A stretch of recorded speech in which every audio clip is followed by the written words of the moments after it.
So according to these ratings on Rotten Tomatoes, it seems like Wakanda Forever should be a huge success for Disney, but I'm here to tell you why it's actually not a huge success for Disney and could end up actually making a lot less money and being a lot less successful than it should be in comparison to these ratings right here. Let's check it out. So like I said, it's undeniable that these Rotten Tomatoes scores are good. I didn't think the movie was going to be good. I didn't think it would be well received by fans. And if I'm being honest with you, everybody that I talked to about the movie, well, I should say most people who I talked to about the movie don't really like the movie too much. I do have a few friends who are kind of Marvel bots who just kind of like everything that Marvel puts out no matter what, and they don't really think twice about it. It's more just like Marvel puts out a movie, they go see the movie, and they don't think about if they like it or not. They just already like it because it's a Marvel movie being put out. It would have to be god awful for them to not like it. You know, it would have to be god awful for them to even consider not liking it. Kind of like a Captain Marvel situation. It would have to be that bad. So I don't think Wakanda Forever is going to be, on par with Captain Marvel. I don't think it's going to be that bad. I'll never see it. I'll be honest with you. I don't really care about Marvel or Star Wars anymore when it comes to actually consuming the content. I'm just going to talk about the success of Disney and other studios and stuff like that. Maybe I will watch Star Wars content in the future. It seems like Kathleen Kennedy's getting up out of there. So maybe I'll end up watching some more Star Wars later. But I just have no interest right now. And when it comes to Wakanda Forever, I have absolutely zero interest because Chadwick Boseman's not in it, and any of the people who I would want to be the main character aren't the main character, so I'm not going to watch it. And I'm probably not going to watch any other Marvel content projects either.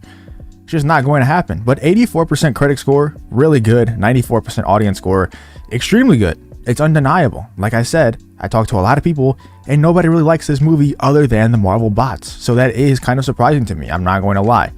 But when I go over to the box office numbers, they don't necessarily reflect those really good Rotten Tomatoes scores.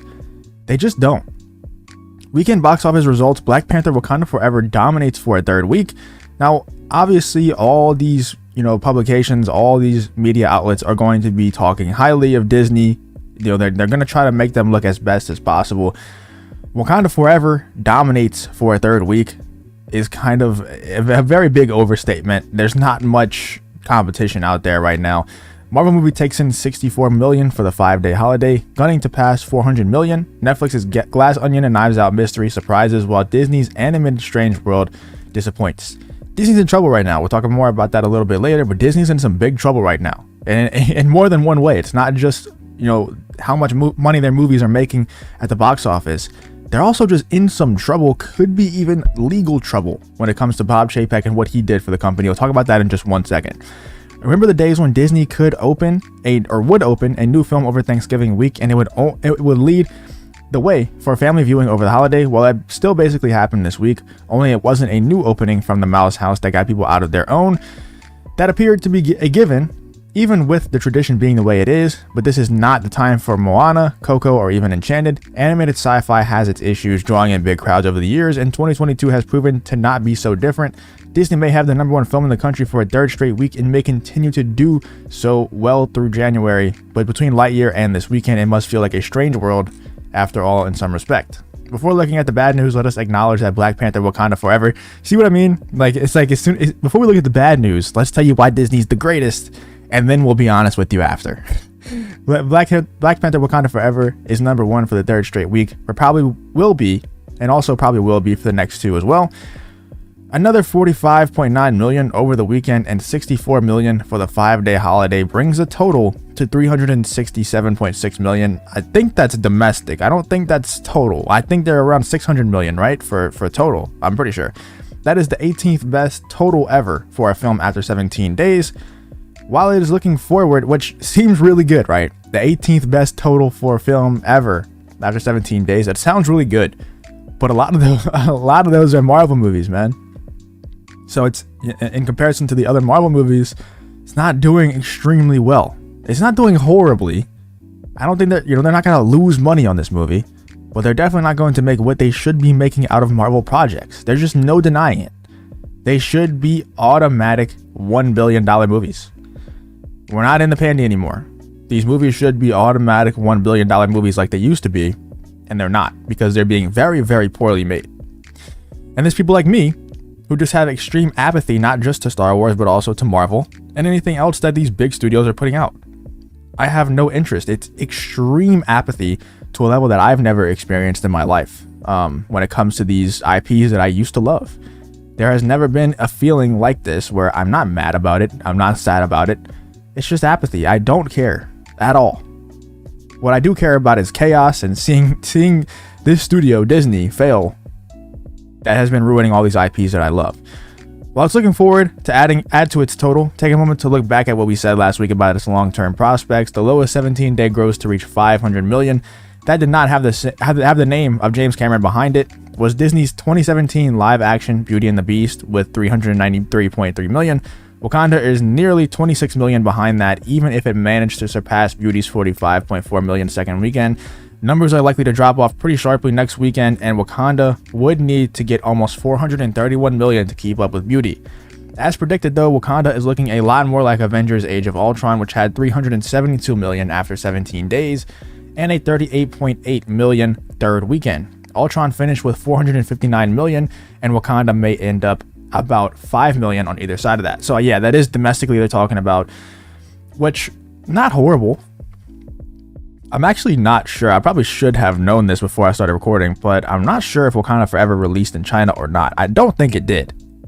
I would say that that's probably a prime candidate to not release in China because of the skin color of the people involved, which is crazy. Whatever. We don't even have to get into that discussion. But it is just crazy that Disney works so hard to pander to China to get these movies released in China, and whatever, man. They want to take the moral high ground on all these issues, and they're just working so closely with China, which doesn't allow people with certain skin colors to be in movies that are released in China. It doesn't make any sense to me, but we all know that, man. We all already know what Disney's about. But yeah, they're trying to spin this positively, like Wakanda Forever is some sort of success. But if we're going all the way back to Avengers Age of Ultron, which did make $1 billion total, as you can see right here, $1.4 billion total. It's not, I don't think there's no shot Wakanda Forever makes 1.4 billion. If it hits $1 billion, I'd be shocked, because I believe it's at 600 million somewhere worldwide right now, and it's what is it at? Let's see. I think it's at 393 million domestically. So I would say maybe like 850 million would be on the upper end of where it would finish. Because like this article said right here, it's going to drop off pretty sharply here soon after the holiday. Because everybody who wanted to see the movie, who didn't see it in the first couple weeks, probably went to see it with family over Thanksgiving. A lot of people out there like going to the movies looking for something to watch, and they end up just watching Wakanda Forever. Because that's just it's a Marvel movie. It's the biggest name out there. There's nothing else that's really competing with it. There's no other big name movies out there right now in the box office. So everybody who's with their family, they're like, hey, you want to go see a movie? And they're like, yeah, what do you want to go see? And they look it up and they're like, oh, Wakanda Forever's out right now. Let's go check that out. They're not going to pick Glass Onion over that. They're not going to pick Strange World over that. They're going to pick Wakanda Forever. So anyone who was not seen it in the first 2 weeks and just wanted to go see a movie has already seen it now. So the drop off is going to be extremely sharp. And I think that it's not going to make very much, man. Like I said, 850 million would be on the high end for me. It's probably going to make around 770 million. Something like that would be my prediction for total. Definitely not going to be with Age of Ultron. There's no shot it makes 1.4 billion. I know it's like tracking the same as Age of Ultron, but this movie is not going to make 1.4. It's going to make half of that, if that. Let me know what you think about Wakanda Forever and the successes / failure of Wakanda Forever. I think it's a failure, especially whenever you have other studios like DC that are kind of on the uptrend, and then you have Marvel on the downtrend, and it doesn't seem like it's going to change anytime soon. They would actually have to have some major losses to change. And what I was saying earlier when I was talking about Bob Chapek is that he might have ended up cooking the books, and that might be why he got fired so swiftly. That's a rumor, but I think it might be true. Yeah, there's some reports saying that he cooked the books to make the Disney Plus profits look a lot better than they are, and who knows what else he cooked the books to make look better. Maybe Black Widow, other movies that got released in theaters and on Disney Plus at the same time. Who knows? Let me know what you guys think in the comments about Black Panther Wakanda Forever, and I hope to see you on the next one.